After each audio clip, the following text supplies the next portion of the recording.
El fin de la Segunda Guerra Mundial en agosto de 1945 expresó la culminación de la alianza de los aliados vencedores, que se habían mantenido únicamente por el enemigo común, Alemania nazi.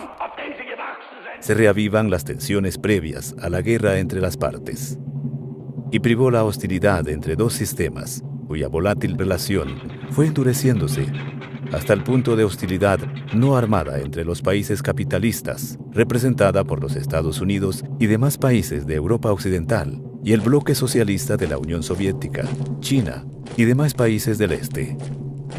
Desde antes de la Segunda Guerra Mundial, ya había fuertes tensiones entre la Unión Soviética y los países colonialistas de Occidente, Inglaterra, Francia y Alemania, a los cuales se les sumaba la potencia emergente de los Estados Unidos, a punto de extender su dominio más allá de su despectivamente llamado patio trasero, Centroamérica, el Caribe, México y por extensión toda la dócil América Latina.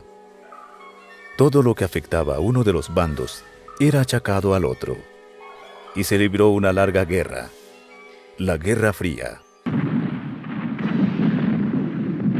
En semejante escenario y dentro de la hostilidad que en ciertos puntos y momentos dejó de ser fría, sobrevino la Guerra de Corea, en la cual las fuerzas comunistas auspiciadas por China y la Unión Soviética se enfrentaron a las estadounidenses, en una dolorosa contienda que concluyó con un empate que divide a Corea en dos: el sur capitalista pro-estadounidense y el norte socialista pro-comunista. En semejante escenario, Guatemala enarboló el estandarte de una independencia política al desarrollar su periodo nacionalista y soberana. No obstante, la presión estadounidense para involucrar al país en la Guerra de Corea. Semejante rebeldía fue desde un principio asimilada por Estados Unidos como comunismo.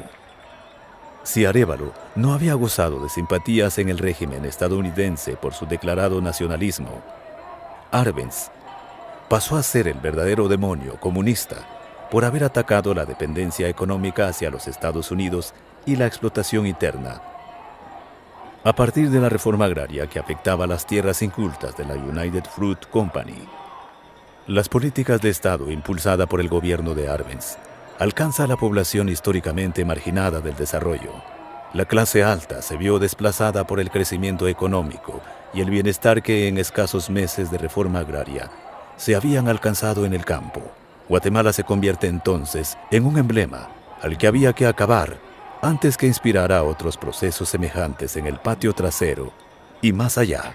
Cualquier procedimiento para lograrlo era legítimo, pues la seguridad de Estados Unidos estaba en juego. De repente surgió un denominado problema en Guatemala. Problema significa que surgió un gobierno popular que quería responder no a los intereses de las grandes firmas norteamericanas, sino a los intereses del pueblo guatemalteco. Y esto fue el origen del conflicto. Y cuando surgió en Guatemala un gobierno que no estaba de acuerdo con eso, ahí estaba el choque. Altos funcionarios del gobierno del presidente Dwight Eisenhower, con intereses creados en la empresa frutera, influyen decisivamente para definir la política externa de Estados Unidos hacia Guatemala. Los hermanos John y Henry Cabot, accionistas de la frutera, ocupan los cargos de secretario adjunto para América Latina y embajador estadounidense ante las Naciones Unidas. Tenemos que comprender algo de los dos actores principales norteamericanos. Esos eran los hermanos Dulles. John Foster Dulles, el hermano mayor, fue secretario de Estado de los Estados Unidos. Su hermano, Alan Dulles, fue director de la CIA. Única vez en la historia que la política externa norteamericana o público y la política oculta fueron dirigidos por hermanos. Entonces, ¿quiénes eran esos hermanos? Pasaron décadas trabajando en una firma de abogados, se llama Sullivan & Cromwell, que era muy poderoso. No eran abogados corrientes, sino especialistas en presionar países débiles para que ceden privilegios a compañías norteamericanas. Entre los clientes de los hermanos Dulles fueron la United Fruit Company, la IRCA, que era la compañía ferroviaria en Guatemala ligado a la frutera, y también la compañía eléctrica, que tenía el monopolio aquí en Guatemala. Esas tres compañías fueron clientes de los hermanos Dulles. Entonces, estos hermanos juraron a los directores de las compañías: vamos a defender sus intereses. Contrayendo nuestros servicios, no va a tener ningún problema en Guatemala. Entonces, ¿qué pasó? Esas compañías encontraron grandes problemas en Guatemala. El gobierno de Arbenz trató de restringir sus actividades. Significó que los hermanos Dulles fallaron. No podían proteger a sus clientes porque el gobierno de Jacobo Arbenz no atendió a las protestas de los hermanos Dulles. Entonces, siendo abogados particulares, no podían hacer nada en contra de Jacobo Arbenz. Llegando a poder en enero de 1953, sí, empezaron a pensar: tenemos una deuda ahí en Guatemala. Este Arbenz molestó a nuestros viejos clientes. Ya tenían esa idea antes de llegar a poder. Odian a Arbenz por lo que hiciera en contra de clientes de ellos. Entonces llegaron con este odio y teniendo este poder inmenso en la Casa Blanca, pues fue muy fácil movilizar todos los recursos del gobierno norteamericano en contra del gobierno de Arbenz. La compañía frutera United Fruit Company amenaza abiertamente a Arbenz tras la expropiación de sus tierras incultas por la reforma agraria, como ya lo había hecho con Arévalo al entrar en vigencia el Código de Trabajo. La frutera contrayó a un brillante publicista que, con el afán de pintar en los Estados Unidos el régimen de Guatemala como comunista. Entonces ellos llevaron periodistas de los Estados Unidos a Guatemala con un programa naturalmente bien organizado para averiguar que aquí todo había nada más que comunismo. Y esos artículos de esos periodistas usados y pagados salieron en la prensa. Había un periodista justamente del New York Times, un hombre que se llama Sidney Gruson, que estaba en Guatemala y vio que la reforma agraria no tenía nada que ver con comunismo y que solo respondió a la pobreza agudo del pueblo guatemalteco. Empezó a escribir eso en el New York Times. Allen Dulles, jefe de la CIA, llamó a un director del New York Times y en cuestión de días fue sacado ese periodista de Guatemala porque él quería difundir la verdad y no la versión de los periodistas pagados por la frutera. Eso fue un capítulo negro en la historia de la prensa norteamericana. No es solo la United Fruit la que conspira, es todo el sistema de control económico hacia América Latina, en la cual Guatemala era el virus que podía contagiar a los demás. El presidente Eisenhower aprueba una operación para derrocar al gobierno del presidente Arbenz. Aunque había varios teatros de acción, optan por el más factible, el de desprestigiar, arrinconar, desgastar y aislar al presidente Arbenz y a Guatemala del resto del mundo. La estrategia consiste en un preámbulo de desinformación nacional, internacional, amedrentamiento y temor, mediante una cuidadosa guerra psicológica que fuera minando cualquier espíritu de soberanía y resistencia nacional, para luego dar un golpe de Estado militar. La CIA fue capaz de intervenir en la sociedad guatemalteca porque esa sociedad fue abierta. Eso fue una sociedad democrática. Había prensa libre. Críticas muy fuertes en contra de Arbenz fueron permitidos. grupos sindicales, empresariales, de todo índole, fueron independientes. Muchos criticaron a Arbenz. Entonces la sociedad fue muy abierta. Entonces muy fácil para penetrar. Y la CIA sabía eso. Penetraron a varios grupos, otorgaron dinero, usaron tácticas como llamadas telefónicas anónimas con amenazas de muerte contra dirigentes revolucionarios. Y solo era el hecho de que esa sociedad fue abierta que hizo posible el golpe. Si Arbenz hubiera sido el dictador que dijeron en los Estados Unidos que fue, este golpe hubiera sido imposible. Los Estados Unidos organiza una intensa y agobiante guerra psicológica que engloba a muchas naciones del mundo y, por supuesto, a la población y ejército guatemalteco. Por medio de la CIA lanza la operación PB Suces desde su base en Florida. No puede discutir este asunto del golpe de 54 sin comprender la situación internacional. Y eso fue dominado justamente por la Guerra Fría. Y yo creo que a lo mejor Arbenz y su gente no entendió qué era la situación en Washington. Qué intenso fue no solamente el odio contra el comunismo, sino el miedo de que el comunismo va a llegar a destruir la libertad mundial y hasta la libertad norteamericana. Entonces, ellos crearon esta imagen que un pequeño país en Centroamérica representa una amenaza inminente para los Estados Unidos, la potencia más grande del mundo. Es porque creyeron que la política de los Estados Unidos tenía que ser global y que todo lo que pasó en el mundo fue parte de la Guerra Fría. Fue ese periodo obsesivo del comunismo y de la amenaza rusa.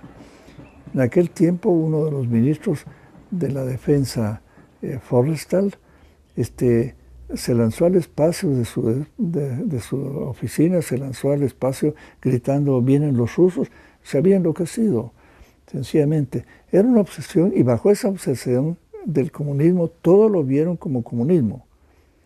La reforma agraria no figuró, que yo recuerde, entre los temas para intervenir en Guatemala. Fue la visión del anticomunista. La reforma agraria, la oposición fue propiamente interna. En el año 1953 acababa de ascender a la presidencia el binomio Dwight Eisenhower y el pícaro de Richard Nixon. Y yo pensaba que ellos se encontraban bastante desinformados todavía sobre el caso de Guatemala. Un embajador como era yo, extraordinario y plenipotenciario de Guatemala, es casi imposible entrevistarse con el presidente de los Estados Unidos. Entonces busqué un camino que fue hasta cierto punto audaz. Mire, yo soy el embajador de Guatemala y desde hace 2 meses estoy tratando de conseguir una entrevista con usted y me la han negado. ¿Cómo va a hacer eso?, me dijo Eisenhower. Y después del saludo protocolar, yo comencé a explicarle qué era la revolución guatemalteca y nuestros objetivos, que queríamos hacer una democracia como la de Estados Unidos, etc. Moores Cabot me interrumpía y le decía al presidente: pero señor presidente, es que en Guatemala hay un partido comunista. Y yo decía: también hay en los Estados Unidos. Entonces él decía: pero tienen un periódico que se llama Vanguardia Popular y ustedes tienen el Daily Worker. Vean, le dije: señor presidente, saqué un mapa que llevaba pequeño sobre Guatemala, donde estaba marcado cómo dominaban 3 compañías transnacionales que habían entrado desde el principio de siglos, entre ellas la United Fruit Company. Volvió a insistir Cabot en que habían varios funcionarios en Guatemala que ocupaban ciertos cargos menores, pero que eran comunistas. Al oír esa palabra, Eisenhower me dijo: si yo pudiera y estuviera en mis manos, yo ahorcaría a todos los comunistas del mundo. En octubre de 1953, el gobierno de Eisenhower envía como embajador de Estados Unidos en Guatemala a John Purifoy, a quien antecede una exitosa experiencia anticomunista en Grecia. llega al país con la misión expresa de intervenir abiertamente en la política interna guatemalteca. El embajador norteamericano en Guatemala fue alguien que no era diplomática de carrera, feroz anticomunista, portó su propia arma, tenía un comportamiento de soberbio, típico procónsul. Él tenía solo una reunión con Arbenz. Se sentaron por cenar. Y después de esa reunión, mandó un cable a Washington diciendo que es más o menos comunista ya, si puedo confirmar, Arbenz. Y tenemos poco tiempo. Hay que votarlo ya. Entonces, tuvimos en Guatemala no solamente el servicio secreto, la CIA, organizando el golpe, sino que nuestro máximo representante diplomático, que legalmente no debe tener nada que ver con una operación contra el gobierno en lo cual él está acreditado, ayudó en organizar el golpe. Guatemala era una potencia mundial. Esa pequeña republiquita bananera se convirtió en nido de submarinos soviéticos. Parece mentira, pero la gente lo creía. Y la gente estaba atemorizada, aterrorizada. Aterrorizada. Ya era una histeria anticomunista creada a la imagen y semejanza de lo que está sucediendo en el mundo ahora. La ofensiva contra Guatemala inicia a nivel internacional, cuando Estados Unidos convoca en marzo de 1954 la 10ª Conferencia Continental de la Organización de Estados Americanos, OEA, en Caracas, Venezuela, con una agenda concentrada en la prevención frente a la presunta penetración del comunismo en América. Estados Unidos, representado por el jefe del Departamento de Estado, John Foster Dulles, tiene como agenda única aislar a Guatemala del resto del continente, con la excusa de la protección de la amenaza comunista. Arbenz envía a Caracas una delegación encabezada por el canciller Guillermo Toriello Garrido, preparada para enfrentarse a la ofensiva diplomática estadounidense. El canciller guatemalteco lleva una versión moderada del discurso y otra combativa, que era la ordenada por Arbenz y que finalmente es la escogida por la delegación. En realidad las características fueron, y esas quedaron muy claras en la ponencia, que Guatemala estaba padeciendo de acusaciones injustificadas por parte de países extranjeros. En realidad la revolución guatemalteca tenía consistencia democrática y fundamento como para defender públicamente su realidad. Un país de 3 millones de habitantes, ¿verdad?, con una historia trágica de dictaduras y que empezaba a abrir los ojos para recuperar la dignidad. No era posible llamarle a esto, ¿verdad?, que era una cabeza de playa ni un peligro para el continente americano. Sin embargo, la ponencia seguía, ¿verdad? Y en este caso era la oportunidad de hacer públicamente la denuncia, aun cuando desde el punto de vista de la fuerza política la tenían el imperialismo norteamericano.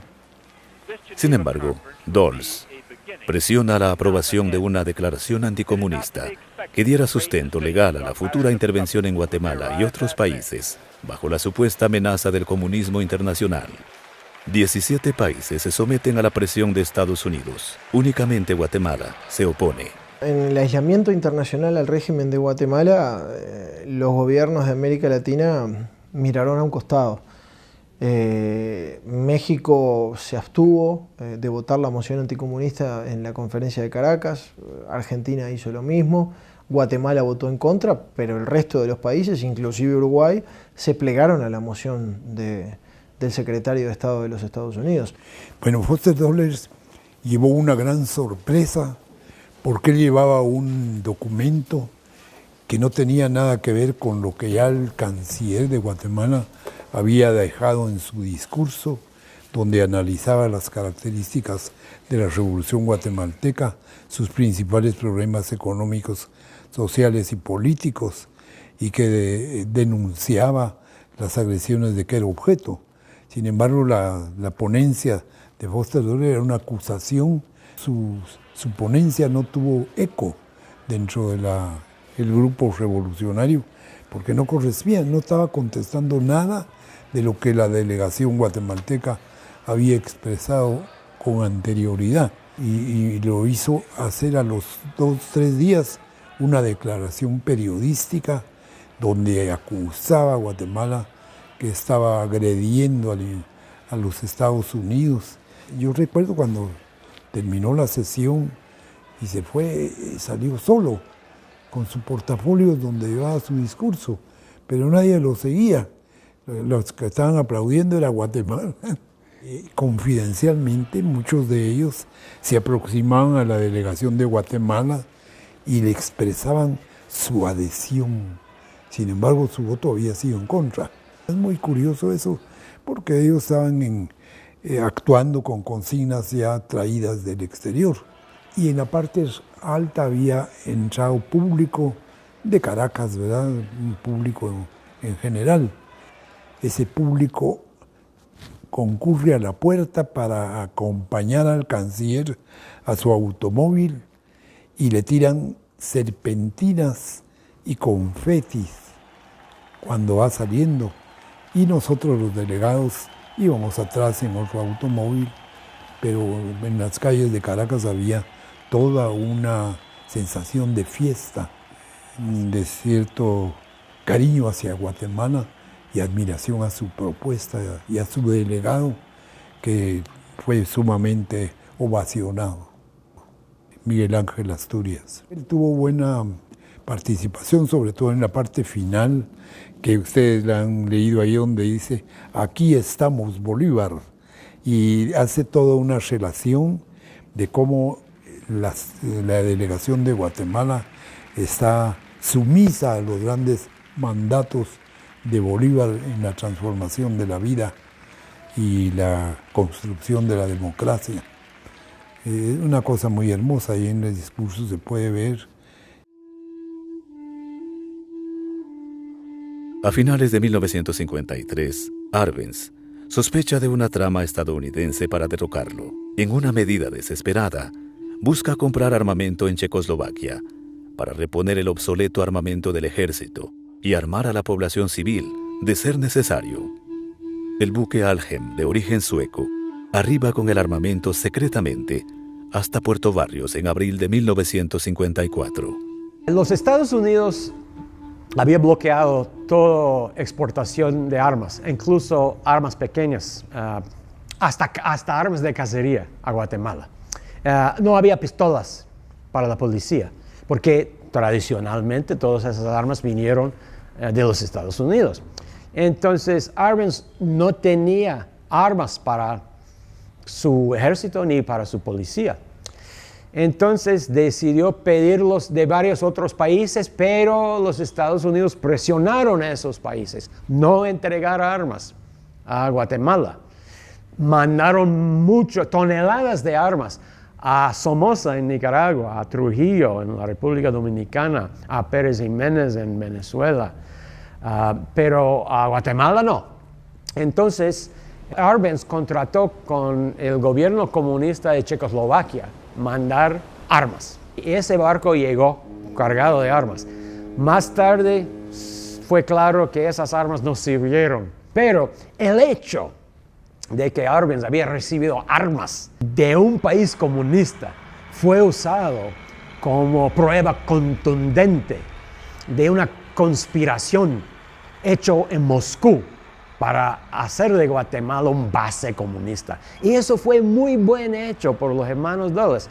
Primero, no mandar armas de los Estados Unidos. Segundo, no permitir que otros países independientes contratan con Arbenz para mandarle armas y forzarle a Arbenz buscar armas de un país comunista. Fue muy buen hecho y tenía su efecto, porque en los Estados Unidos había muchos títulos. Ya armas del bloque soviético llegan a Guatemala.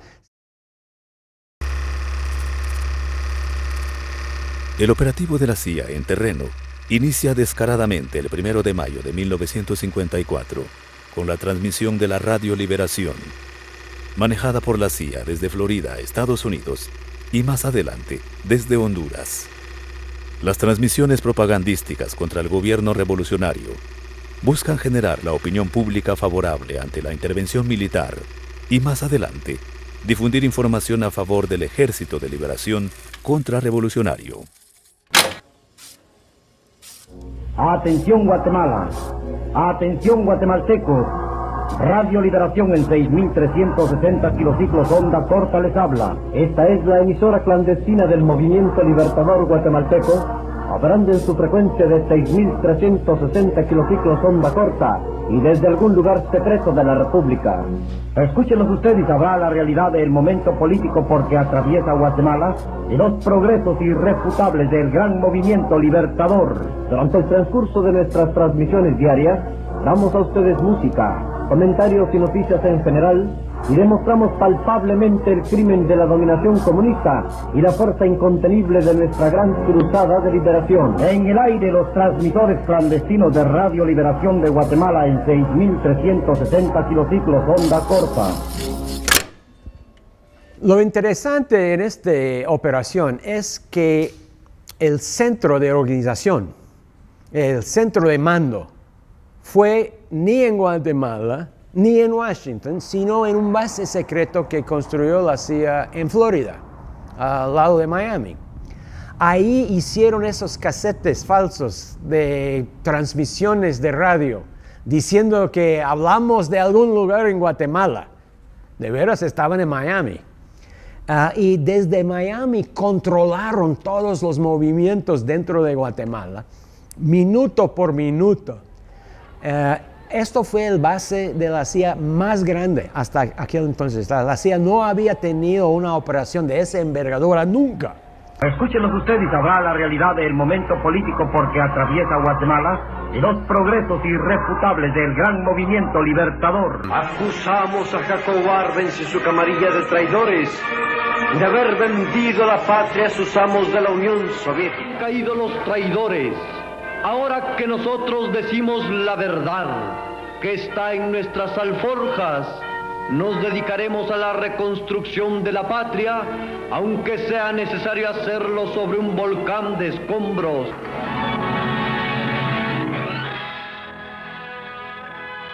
Teníamos una penetración de 24 horas. Esta fue una guerra más que material, una guerra psicológica. Ese fue el ambiente que había. Mire, el discurso era un discurso que a la gente común y corriente la aterrorizaba. Les van a quitar sus casas, les van a quitar sus propiedades, no van a poder educar a sus hijos, se los van a quitar. Los comunistas les van a quitar a sus mujeres, van a torturar a los que se opongan. Bueno,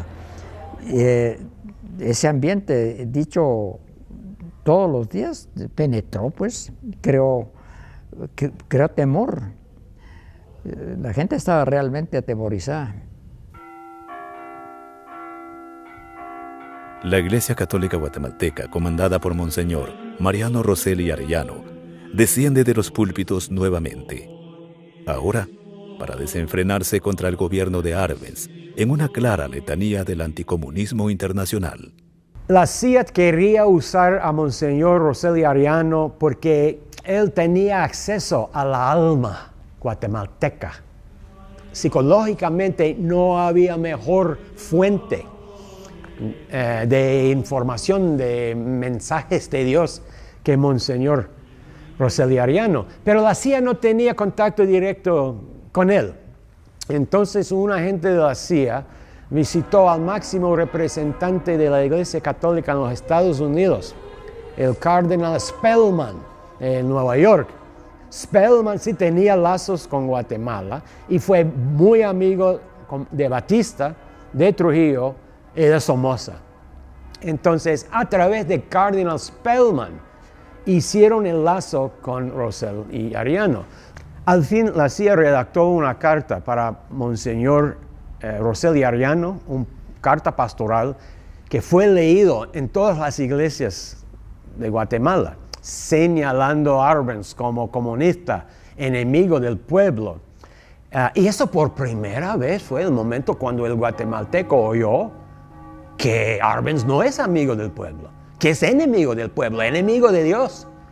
Y este mensaje vino de su pastor, más o menos del mensajero de Dios. El monseñor se prestó totalmente al complot, siendo un admirador de Francisco Franco en España y considerando que toda reforma agraria era completamente comunista.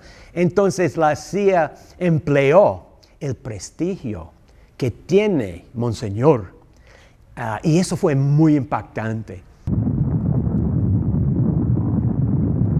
A mediados del mes de mayo, la intervención estadounidense lanza una incursión aérea destinada a causar pánico en la población guatemalteca.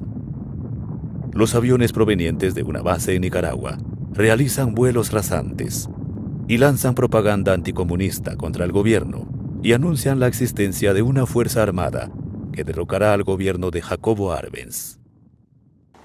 El 17 de junio se inicia la invasión terrestre del desaliñado contingente militar proveniente de Honduras, supuestamente comandada por Carlos Castillo Armas, quien actuaba bajo las órdenes de operativos de la Agencia Central de Inteligencia estadounidense desde fuera del país.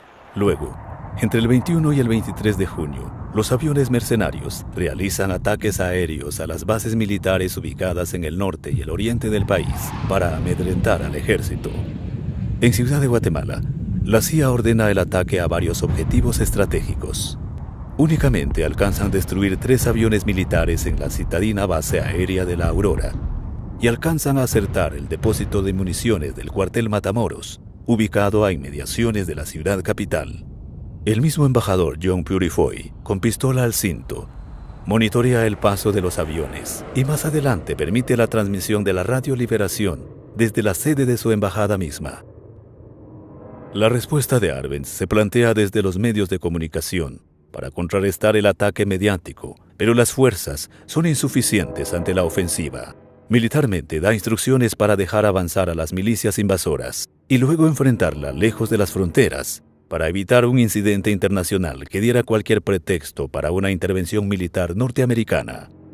Organizaciones campesinas y sindicatos, literalmente, imploran por armas. Pero Arbenz teme enemistarse con su ejército, de cuya lealtad no duda y no vacila en atribuirle un triunfo contundente. Sin embargo, la traición militar se consuma desde la ciudad, reteniendo el armamento e inmovilizando la acción de los destacamentos de Oriente, que prometen resistir, pero en realidad no actúan. Los norteamericanos mandaron aquí a Guatemala unos agentes para penetrar el alto mando militar y explicaron a los generales que si no siguen apoyando a la política norteamericana y que sigan apoyando a Arbenz, la presión norteamericana iba a ser más y más y más cada día. Y el mismo embajador norteamericano explicó al alto mando que mientras Arbenz está en poder, los norteamericanos no van a ceder, no van a cerrar su campaña. Si no hay una derrota de Arbenz, la presión sigue. Sí me contaba mi padre que los pocos militares que le hicieron caso y de defender a Guatemala, y que cuando usaron los morteros que se habían adquirido en Checoslovaquia, dice que prácticamente despedazaron al enemigo, ¿verdad? Pero militarmente hablando, las fuerzas invasoras no tenían mayor posibilidad de triunfo, porque estaba demostrando que cuando el ejército luchaba, los soldados y los mandos bajos, sí sabían hacer frente a la invasión. O sea que fue definitivamente una traición del alto mando de las Fuerzas Armadas, ¿verdad? Pequeños contingentes armados leales a Arbenz demuestran la fragilidad de la operación militar en su contra. Una pequeña guarnición de Hualán detiene la avanzada de las fuerzas invasoras en el departamento de Zacapa y en el estratégico Puerto Barrios, en el Atlántico, militares y civiles armados aplastan a un numeroso contingente invasor. Castillo Armas, con su pequeña horda que no superaba 500 almas, se apodera sin oposición de Chiquimula y el 23 de junio establece un gobierno provisional en el simbólico pueblo católico de Esquipulas.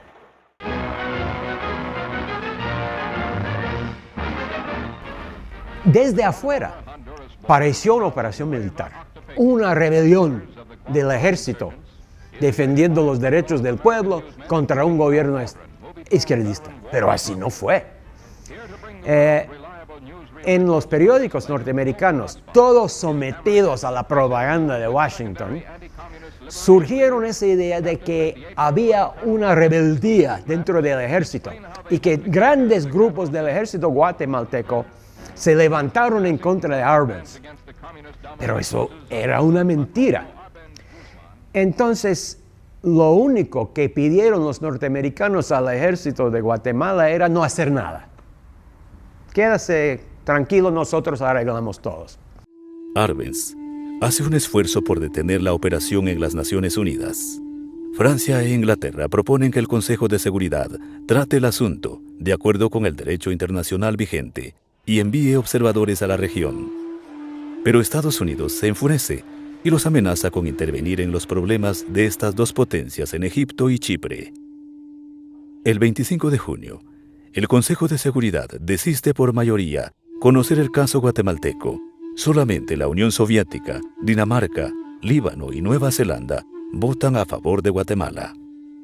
El hecho de Guatemala no fue importante por los británicos, pero apoyaron a los norteamericanos por no querer romper con el sistema internacional basado en el principio de que las potencias grandes pueden tener colonias oficial o no oficial y dominar países pequeños. De hecho, una parte importante de la crisis se gesta con un presidente aislado internacionalmente que, pegado al teléfono, trata de conseguir apoyo internacional y se hace oídos sordos. Lo sucedido en Guatemala constituye un episodio triste para las Naciones Unidas, ¿sí? Que se niegan a considerar el pedido de ayuda del gobierno guatemalteco y declinan actuar en el caso y deslindan responsabilidades dejando al organismo regional, que era la OEA, ¿sí?, para que actuara. Y de hecho lo que hicieron fue no actuar. Llegaron a Guatemala cuando el presidente ya había renunciado y se encontraba asilado en la Embajada de México. Ante la negativa a los esfuerzos diplomáticos, Arbenz sabe que la suerte está echada desde el exterior. Convoca a su gabinete, líderes partidarios y sindicales, para informarles que el ejército se niega a combatir y que por lo tanto la única solución es armar al pueblo. Y aunque los presentes comparten la idea, al día siguiente no se presentan los contingentes, excepto un puñado que pide armas, pero no las hay. El Ejército Nacional, ya en rebeldía y traición, las tiene secuestradas. El 27 de junio, emisarios por cuenta propia, militares y civiles, con una mezcla de ingenuidad y oportunismo, se presentan ante el embajador John Purifoy para determinar si una renuncia de Arbenz detendría el ataque estadounidense. Purifoy responde de acuerdo al plan orquestado desde Washington y urge la destitución de Arbenz como única salida. De ahí sale una misión al Palacio Nacional para abordar al presidente, informarle del verdadero estado de las cosas y darle el ultimátum. Jacobo convocó a una reunión de ministros, incluyendo a secretarios de la presidencia, y ahí estuvimos una noche escuchando al presidente Arbenz, quien explicó que tenía un mensaje que trasladarnos para propiciar la paz en Guatemala. Jacobo advirtió que no estaba en discusión el tema, porque Jaime Díaz Rosoto, que era secretario general de la presidencia, le dijo: presidente, hay una pregunta que quería yo hacerle. ¿No habría algún otro cambio que se pudiera tener en lugar de la renuncia suya. Y Jacobo le contestó, Jaime, no es eso lo que está en discusión. Y es que en realidad ya el golpe de Estado estaba dado. Ahí estaban todos los coroneles cuando llegamos nosotros a esa reunión. Arbenz se ve obligado a renunciar a la presidencia frente a la traición del ejército y bajo la amenaza abierta de la invasión militar de los Estados Unidos. Arbenz se sabe solo, sin medios para mandar a las tropas u organizar una resistencia civil armada. En un mensaje radial pregrabado que se difunde esa misma noche, Arbenz renuncia frente a la estupefacción de la población. Unos aplastados, otros enardecidos. Nos hemos indignado ante los ataques cobardes de los aviadores mercenarios norteamericanos que, sabiendo que Guatemala no cuenta con una fuerza aérea adecuada para rechazarlos, han tratado de sembrar el pánico en todo el país, han ametrallado y bombardeado a las Fuerzas Armadas que combaten en el oriente de la República, impidiendo sus operaciones. ¿En nombre de qué hacen esas barbaridades? ¿Cuál es su bandera? Todos la conocemos también. Han tomado de pretexto al comunismo. La verdad es muy otra. La verdad hay que buscarla en los intereses financieros de la compañía frutera y en los de los otros monopolios norteamericanos que han invertido grandes capitales en América Latina, temiendo que el ejemplo de Guatemala se propague a los hermanos países latinoamericanos. El tiempo se encargará de demostrar que lo que ahora digo es verdad.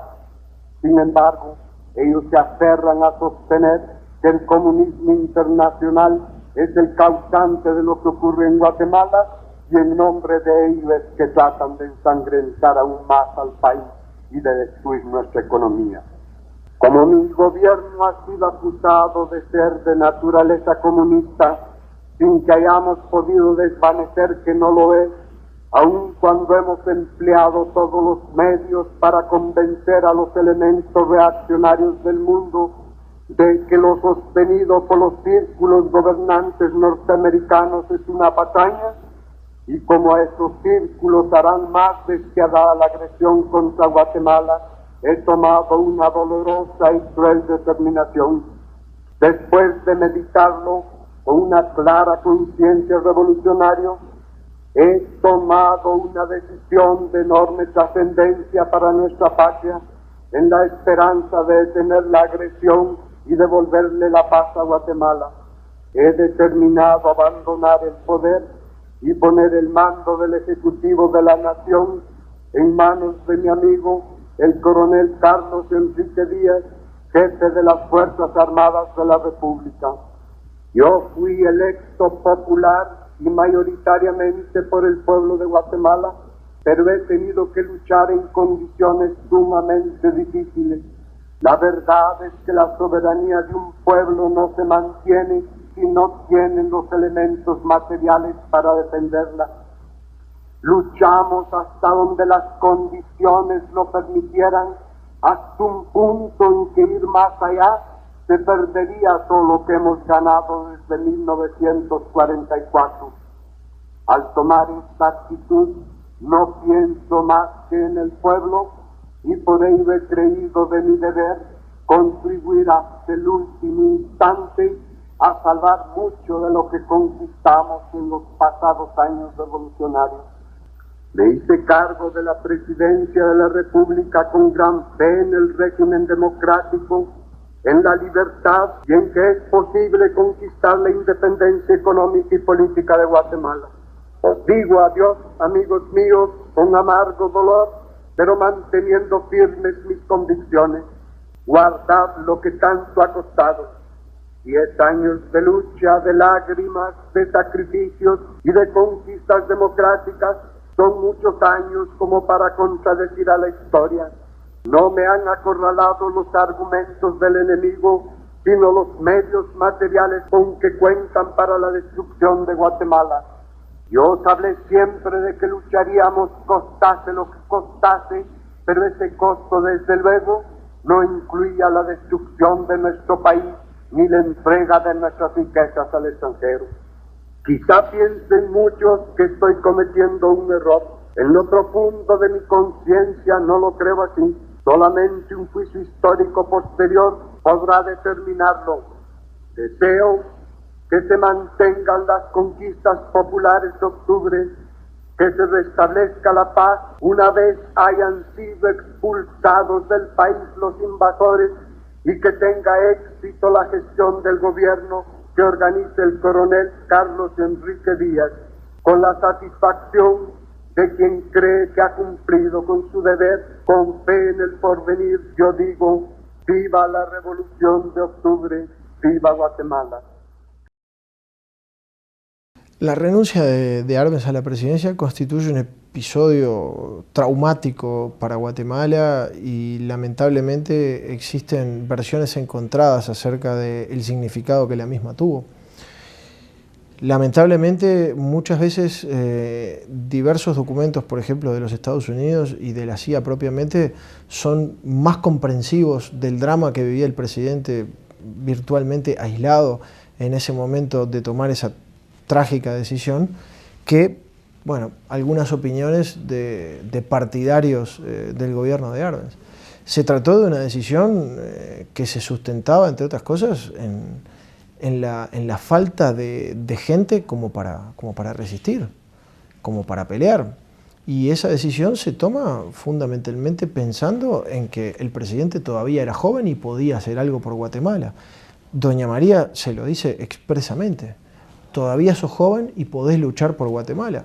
¿Qué sentido tenía ir a ningún frente de batalla, sin armas y sin gente, a inmolarse? ¿Sí? Entonces, los episodios son complejos, verdaderamente complejos, y Arbenz quedó encerrado entre la izquierda y la derecha. Por un lado, unos que le achacaban que por la renuncia se perdió la revolución, y por el otro lado que lo señalaban de comunista y cobarde. Entonces, bueno, hay que tratar de iluminar con mayor documentación y con nuevas fuentes un episodio verdaderamente traumático para él, para su familia y para su país. Luego de la renuncia, Arbenz se fue a dormir a su casa y no pensó en ese momento de que Díaz no iba a controlar el poder. Pero el embajador de Estados Unidos presionó para que se deshiciera y asesinara a varios comunistas guatemaltecos. Y de hecho consiguió que Díaz también fuera alejado del poder. Entonces, bueno, al otro día de la renuncia, Arbenz se asiló en la Embajada de México. Pero en la Embajada de México se asilaron otras 300 personas, algo más de 300 personas. Pero también se asilaron importantes funcionarios del gobierno y gente común en las embajadas de Argentina, de Brasil, de Chile, de Uruguay, de Costa Rica, ¿sí? Porque fundamentalmente a través de la propaganda de Radio Liberación se amenazaba directamente con asesinar a todas aquellas personas que habían participado en los gobiernos anteriores. Se instala una junta de gobierno temporal. El gobierno de Estados Unidos, la CIA y el embajador Purifoy ya habían decidido desde tiempo atrás al próximo gobernante de Guatemala, Carlos Castillo Armas, quien había prometido cumplir todas las exigencias de Estados Unidos en el conocido Pacto de Caballeros firmado en El Salvador.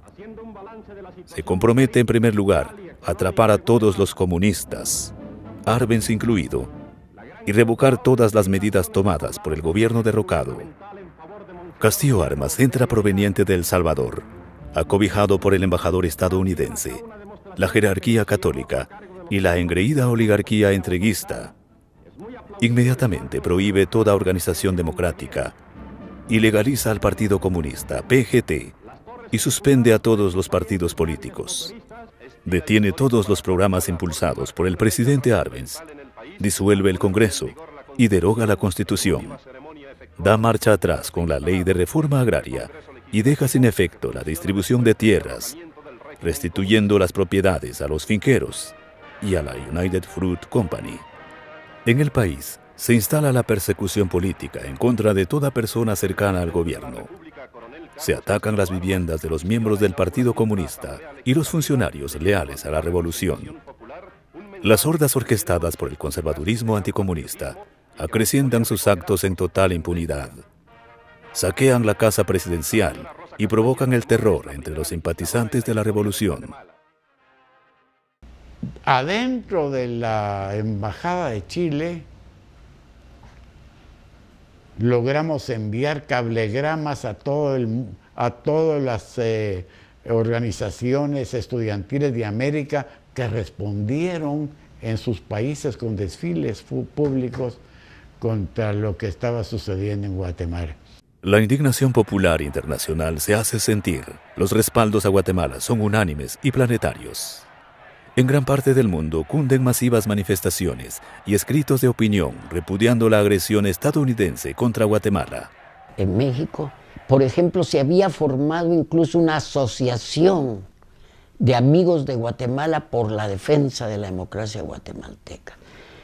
Sin exageración alguna le digo que nunca he visto en toda mi historia de haber estado en México una reunión de firmas más ilustres que las que firmaron la Declaración de Amigos de Guatemala de apoyo y defensa de la democracia guatemalteca y contra la intervención norteamericana. En esa manifestación del 2 de julio, ¿quiénes iban al frente de la manifestación? Frida Kahlo, a punto de morir, iba ya casi agónica con su banderita de Guatemala. La llevaban atrás Diego Rivera, Juan O'Gorman, el pintor, y las manifestaciones de apoyo a Guatemala fueron masivas. Era un poco ver al país, al país que era una esperanza de América. Estados Unidos responde a las expresiones de indignación internacional por su intervención en Guatemala, justificando, como era lógico conforme a la operación encubierta de intervención. Habían títulos en todos los periódicos: comunismo derrotado, pueblo guatemalteco triunfó contra un grupúsculo comunista. Una interpretación completamente falsa. Pero pocos días después del golpe, sabemos eso ya de documentos desclasificados, agentes de la CIA aquí en Guatemala mandaron a Allen Dulles, su jefe en Washington, un cable diciendo que hay muchas personas en América Latina y más allá de América Latina que están diciendo que ese golpe solo tenía que ver con la reforma agraria y que fue cosa de la frontera y que no tenía que ver con el comunismo, y ustedes deben hacer algo en Washington para proteger nuestra versión. Entonces Allen Dulles recibió ese cable, llamó a su hermano, John Foster Dulles, el secretario de Estado. Y John Foster Dulles respondió con un discurso en la televisión nacional en los Estados Unidos. Y en este discurso dice que había un problema en Guatemala, pero este problema ha sido resuelto por el mismo pueblo guatemalteco, que era una mentira total.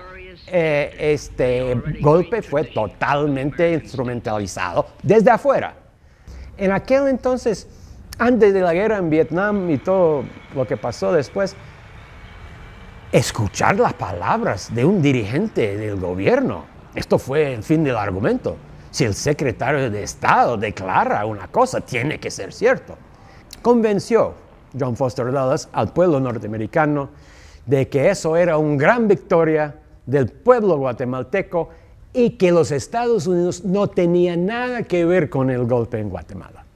La revolución de Guatemala no se puede decir que haya fracasado, porque una cosa es que hubieran las fuerzas políticas internas a la reforma agraria o un golpe de Estado que hubiera impedido, del propio ejército, que hubiera impedido llevar a la reforma agraria, como ha ocurrido en muchos países que la revolución es interrumpida por los gobiernos, sobre todo por los ejércitos. Eso hubiera sido un fracaso. La reforma agraria no se concluyó por una intervención extranjera, estaba en pleno desarrollo. Y eso hay que reconocerlo. En 1953, la CIA votó un gobierno por primera vez. Fue el gobierno de Irán. ¿Por qué? Porque el gobierno democráticamente electo de Irán nacionalizó a la industria petrolera, que era propiedad del gobierno británico. Lanzaron los hermanos Dulles una operación para derrumbar al gobierno de Mohammad Mossadegh, primer ministro de Irán. Eso pasó en agosto de 1953. Entonces, solo 10 meses después, derrumbaron al gobierno aquí en Guatemala, usando muchas de las mismas tácticas y por casi la misma razón, porque el gobierno de ese país quería controlar sus propios recursos nacionales. En una muestra inesperada de dignidad, el 2 de agosto, jóvenes cadetes de la Academia Militar se rebelan ante la presencia abusiva de las tropas liberacionistas en la ciudad de Guatemala. En un combate inusitado, vencen y humillan a la fuerza de Castillo Armas y los expulsan de la ciudad. La conciliación engañosa del obispo Roseli Arellano y la intervención amenazante del embajador Purifoy hacen declinar a los jóvenes rebeldes de sus reclamos. Algunos de ellos más adelante participarían en la organización de las primeras expresiones guerrilleras para subvertir la alianza que entre la oligarquía y el ejército habían entregado la soberanía nacional.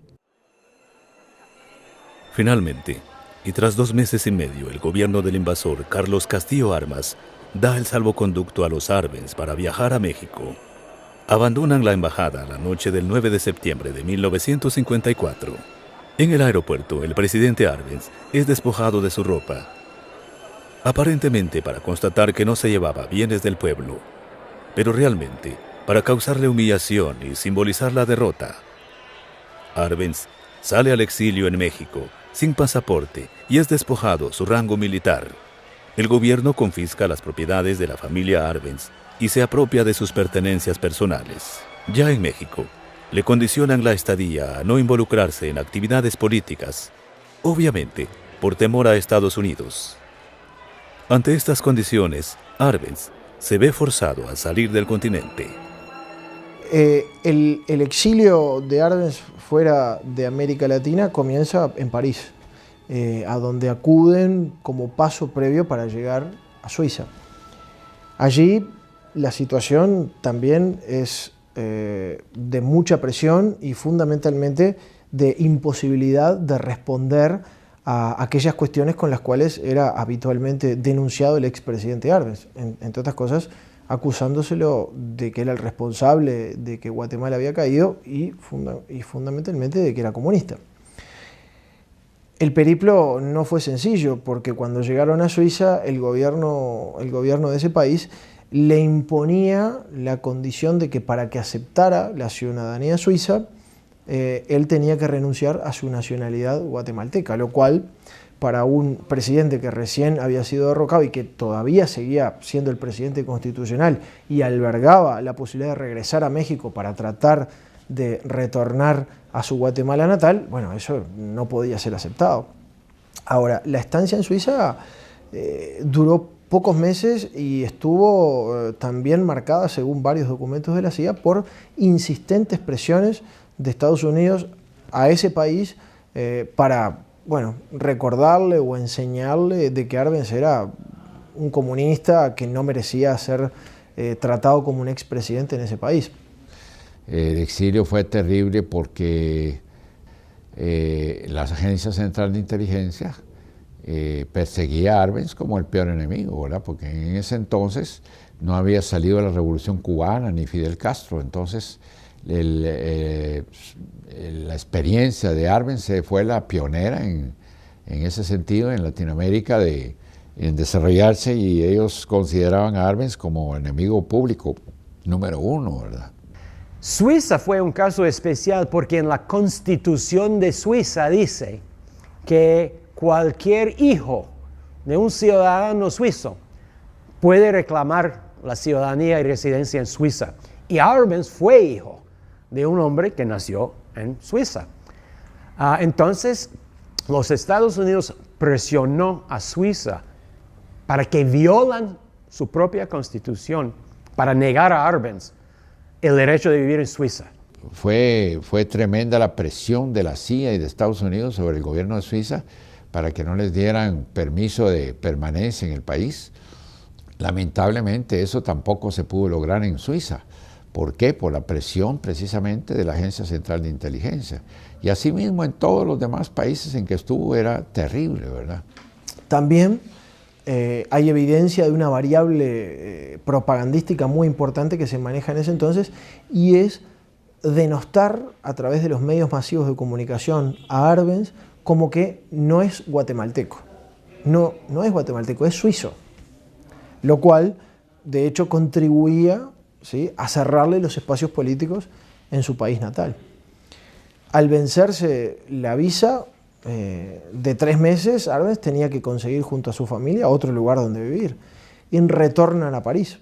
En Francia, por ejemplo, los periódicos le pedían entrevistas, y cuando ellos iban a dar entrevistas, resulta que 1 hora antes de que ya se iba a realizar la entrevista, llegaba un funcionario del Ministerio de Relaciones Exteriores y les decía: miren, no pueden dar ninguna entrevista porque se les cancela el permiso de permanencia en el país, provisional que les daban. Entonces tenían que cancelar la entrevista, y los periódicos se ponían, los periodistas, muy enojados porque pensaban que era cosa personal de Arbenz, pero les daban instrucciones de no explicar nada. Entonces cancelaban eso, y en esas circunstancias hasta la prensa se empezó a poner en contra de Arbenz. La persecución era tremenda, la vigilancia permanente. También el gobierno francés es presionado por los Estados Unidos y se ve obligado a no conceder entrevistas con medios de comunicación, y el cerco se va estrechando de manera tal que México le impide regresar a América Latina. Hay varias insistencias y pedidos del propio Arbenz que son desechados amistosamente por el gobierno de México, que le hace saber a través de sus embajadores en Europa de que aún no es momento para regresar a México. Y entonces lo que quedaba, ¿sí?, por medio de distintos vínculos, era cruzar el telón de hierro, y allí se afinca por un tiempo en Checoslovaquia. Los checoslovacos en un primer momento son muy descorteses respecto de Arbenz, lo obligan a pagar el hotel donde se quedaba, hasta que finalmente le consiguen una casa.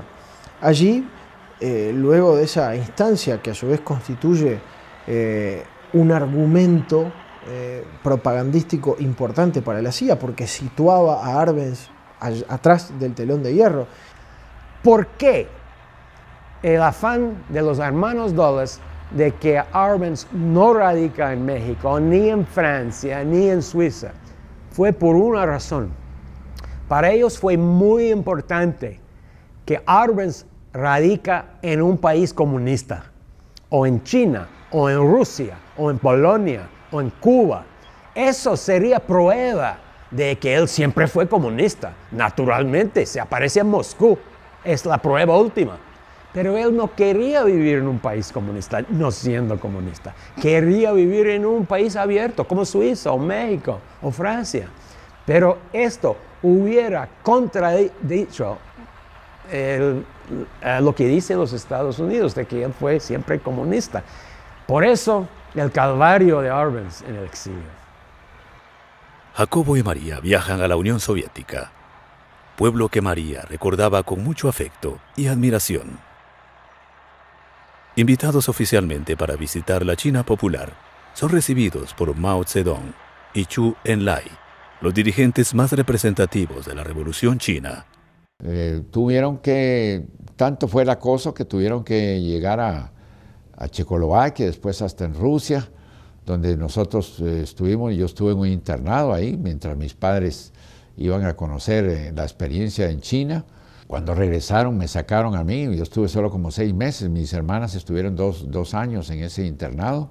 Realmente la experiencia fue bastante dura, pero así fue el exilio, fue de seguir de país en país. Al retornar de la gira por el bloque socialista, Arbenz busca aproximarse más a Guatemala y logra obtener asilo político en Uruguay, único país de toda América Latina que en ese momento les permite ingresar al continente. Y ahí, bueno, más allá de que el Uruguay era un país democrático, se ejecuta una serie muy intensa de operaciones en contra por parte de la CIA, utilizando los medios de prensa más importantes de ese país y de toda la región. Varios documentos de la CIA titulados Operaciones en Contra nos advierten acerca del importante e intenso operativo desplegado por esa agencia a través de los diarios en los cuales filtraba habitualmente información y distintas organizaciones anticomunistas que trabajaban para la CIA en el continente, de una gran cantidad de artículos y notas presuntamente periodísticas que tendían a señalarle a los latinoamericanos de que Arbenz era comunista, de que Arbenz era alguien peligroso para el hemisferio y de que llegaba al Uruguay para conspirar y expandir el comunismo en la región. De hecho, se decía, entre otras cosas, de que lo habían enviado los soviéticos para provocar poco menos que una revolución continental. No olvidemos que estamos antes todavía de la Revolución Cubana. Los años de Arbenz en el Uruguay son años de un importante control policial, cuyos documentos hoy, bueno, han sido publicados y los conocemos. Pese a todo, el matrimonio pudieron vivir como refugiados políticos durante 3 años. Entonces, las operaciones en contra nos dicen mucho acerca de lo que nosotros denominamos constituye un operativo transnacional, donde jugaban allí una gran cantidad de actores locales, regionales e internacionales cuya acción tendía a denostar al presidente que estaba viviendo en el exilio. Como dice un documento de la CIA, a mostrar que no estaba apto para la vida pública.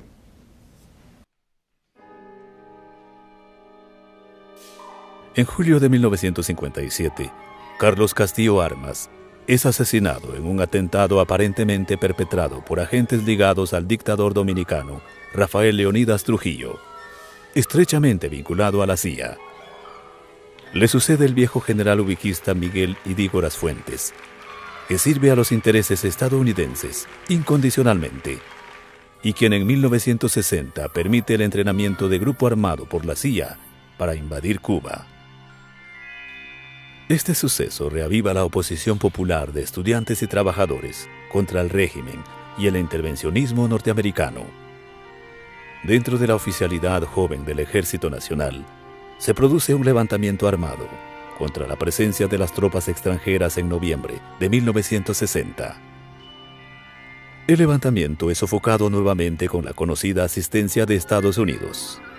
Solo algunos oficiales, entre los que se cuenta a Marco Antonio John Sosa, Luis Turcios Lima y Alejandro de León Aragón, sostienen una posición digna, no retornan al ejército y se declaran en rebeldía, organizando las primeras guerrillas armadas.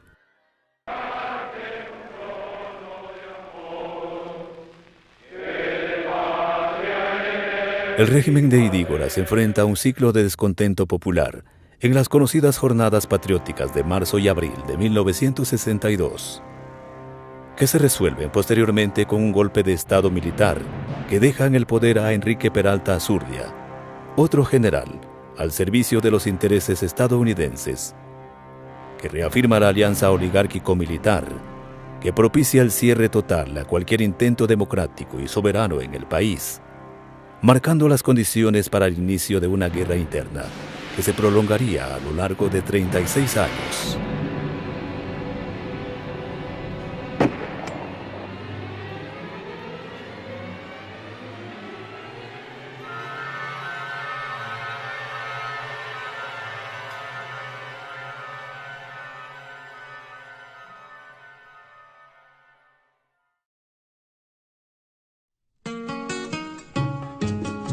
En 1960, por cercanía a la patria, por la experiencia revolucionaria de su buen amigo Manuel Galich, Jacobo Arbenz y su familia deciden establecerse en la Cuba revolucionaria. Cuando triunfa Fidel Castro en Cuba, invita a mi padre, y entonces la familia se traslada a Cuba. donde pues a mí me tocó participar en la alfabetización con las brigadas Conrado Benítez y pues la familia se integró, se puede decir, a luchar por todos los ideales que en aquel entonces existían en Cuba, ¿verdad? Sin embargo, lo que habría supuesto un clima de comprensión hacia el presidente democrático, nacionalista y antiimperialista es en realidad un tanto adverso.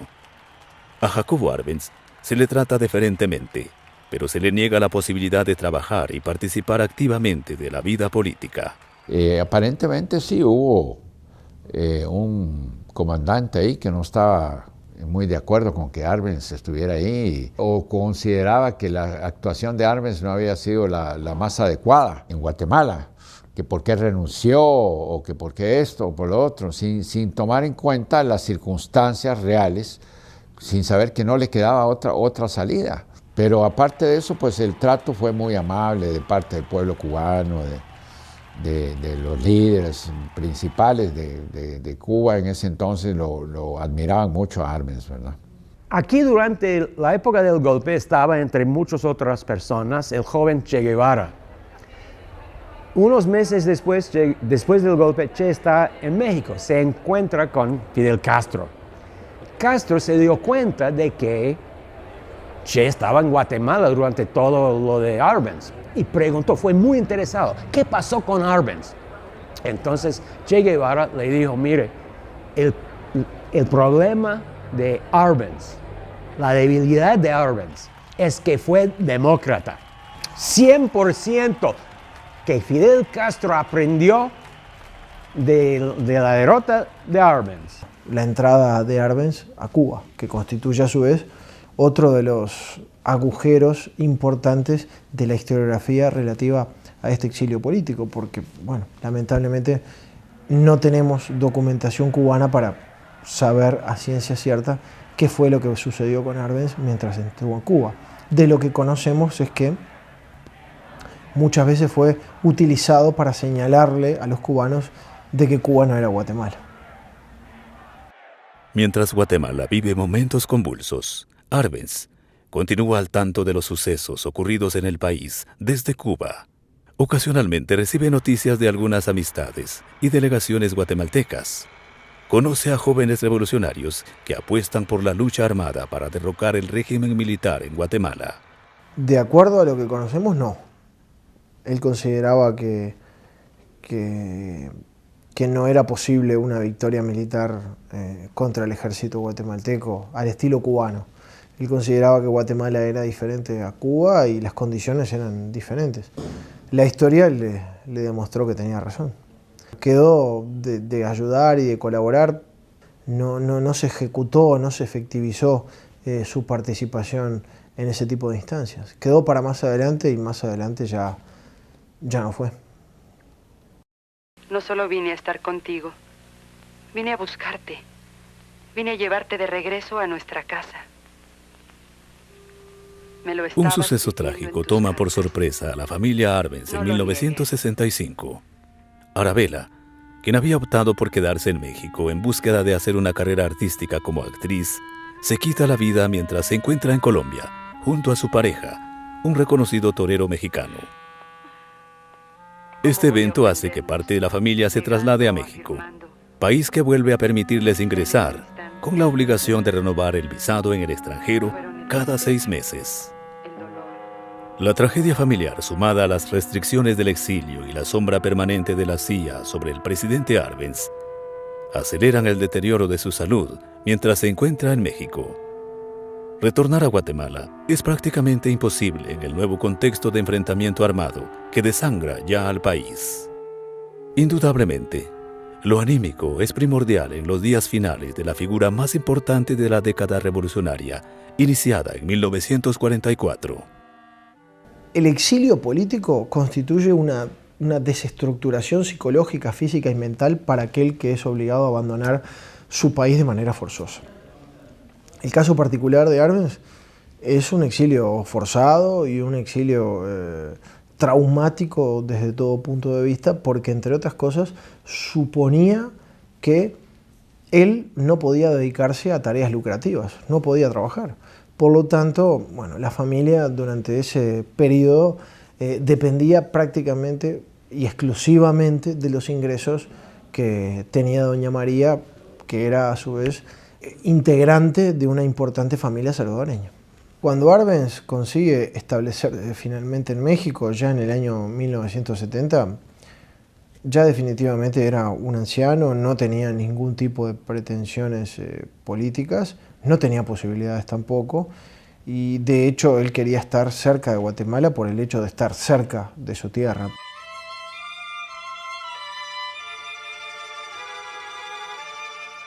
Encontrándose solo en su vivienda, fallece el 27 de enero de 1971.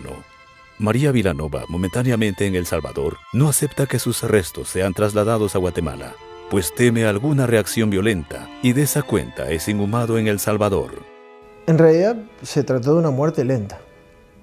El exilio lo llevó a la muerte. El hecho de que se cerraran los espacios políticos definitivamente para él en Guatemala lo llevó a languidecer en el exilio, a sufrirlo. Verdaderamente se trató de una tortura tanto para él como para su familia. Las condiciones impuestas en cada uno de los lugares a donde intentó afincarse fueron excesivamente duras para con él.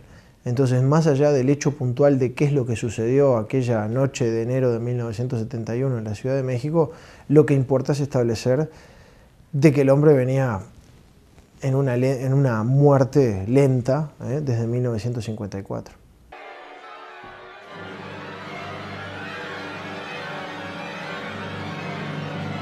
La guerra interna se recrudecería tras la muerte de Arbenz. Se instauran regímenes militares sanguinarios que aplicarían la doctrina de seguridad nacional dictada por los gobiernos estadounidenses, y comunidades indígenas enteras serían borradas del mapa. Las fuerzas de seguridad desaparecieran a miles de militantes de izquierda, activistas de derechos humanos, dirigentes sindicales, estudiantes y docentes universitarios. Los regímenes de terror instituirían un silencio sistemático del imaginario de la Revolución de Octubre. La simple mención de Jacobo Arbenz y la reforma agraria serían explícitamente borradas de la memoria oficial y prohibidas por los gobiernos de turno. Hacia finales de los años 80, Guatemala entra en la llamada apertura a la democracia, en medio del conflicto armado, y se abre el proceso de diálogo para alcanzar la paz. La Universidad de San Carlos asume un papel importante junto a las organizaciones populares, organizando la conmemoración del 5º centenario de resistencia indígena y popular. Se suma la nominación de Rigoberta Menchú para el Premio Nobel de la Paz. Y la universidad se involucra de lleno en la organización del cincuentenario de la Revolución de Octubre de 1944, elevando la figura del presidente Jacobo Arbenz como emblema de la conmemoración. El Consejo Superior Universitario decreta concederle el doctorado honoris causa póstumo en 1993 y designa una comisión para repatriar los restos del presidente Arbenz. Tras intensos intercambios, doña María Vilanova de Arbenz accede a la propuesta de la comisión por tratarse de una iniciativa de la Universidad de San Carlos y permite que el gobierno de Ramiro de León Carpio se involucre en la gestión del retorno al acordar rendirle honores de Estado al presidente Arbenz y dignificar su memoria. Pienso que está surgiendo un nuevo interés en Jacobo Arbenz. Yo creo que la juventud de Guatemala se está interesando más en su historia. Esta historia ha sido no borrado, pero ocultado. Y en todo país donde la historia ha sido ocultado, en algún momento llega un deseo, surge un deseo del pueblo para conocer su realidad. Y yo creo que esto poco a poco está pasando en Guatemala. Ahora uno puede hablar abiertamente de Arbenz y debatir su herencia. Eso es algo muy importante porque sin confrontar la fuerza y la debilidad de Arbenz, lo positivo y lo negativo de Arbenz, no es posible comprender ni la historia de Guatemala, ni la actualidad de Guatemala. Entonces, Arbenz sirve como un foco ideal para debates no solamente sobre el Guatemala de 1950, sino sobre Guatemala actualmente.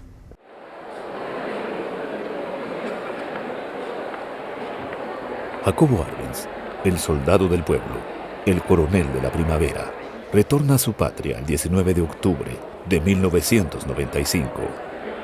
El pueblo lo recibe con júbilo y asiste multitudinariamente a su homenaje en la Universidad de San Carlos.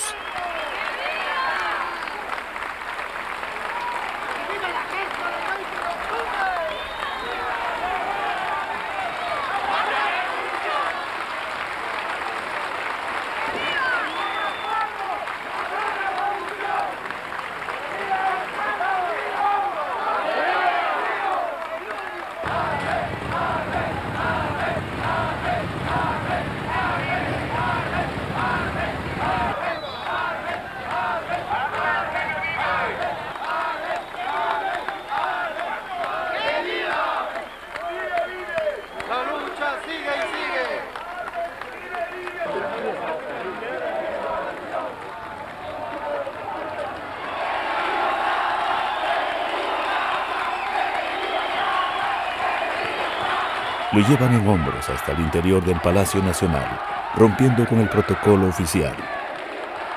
Las autoridades de gobierno se ven obligados a rendirle honores en presencia de la multitud.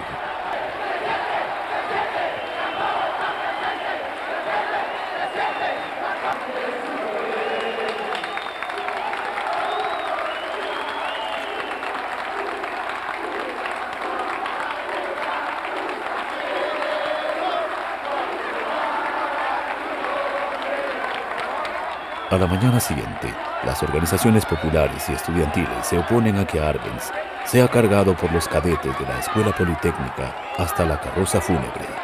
La Comisión Universitaria Intermedia y comunica a la Comisión Presidencial haber llegado a una fórmula aceptable por todos, que doña María Vilanova decida. Y ella decide que lo saque el pueblo. Es lo que Jacobo hubiera querido.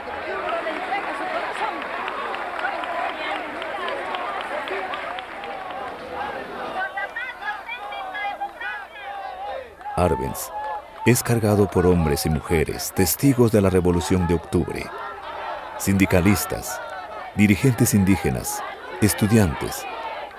El pueblo en común abraza al presidente de la dignidad nacional en una manifestación que desfila por las calles de la ciudad hasta que finalmente es depositado en un lugar privilegiado en el Cementerio General de la ciudad de Guatemala la mañana del 20 de octubre de 1995.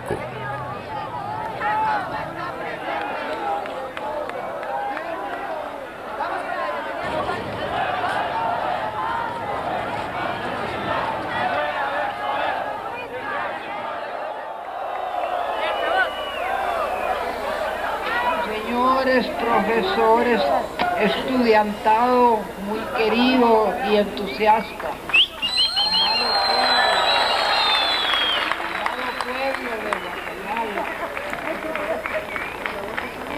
Saludo a todos los que están aquí presentes para recibir los restos mortales de nuestro bien amado Jacobo Arbenz Guzmán. Esta es una ocasión solemne por el significado que entraña el que Jacobo Arbenz se abrace con la tierra que tanto amó. Gracias a todos los que se encuentran reunidos en este acto histórico que cumple con los deseos que tuvo Jacobo Arbenz de integrar a todo el pueblo para que se beneficiara con su programa de gobierno, el cual nunca se apartó de su pensamiento, así como también algún día quería regresar a su amada patria, aunque sea muerto, logremos cumplir su deseo. Aquí está con ustedes, que los quiere.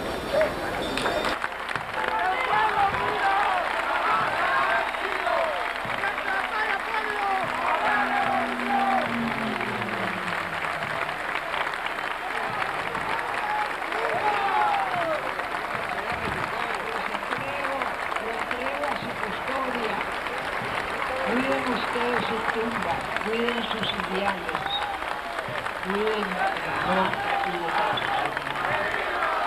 Que sean ustedes felices todos los guatemaltecos y que comprendan el camino de la paz y de la libertad. Muchas gracias.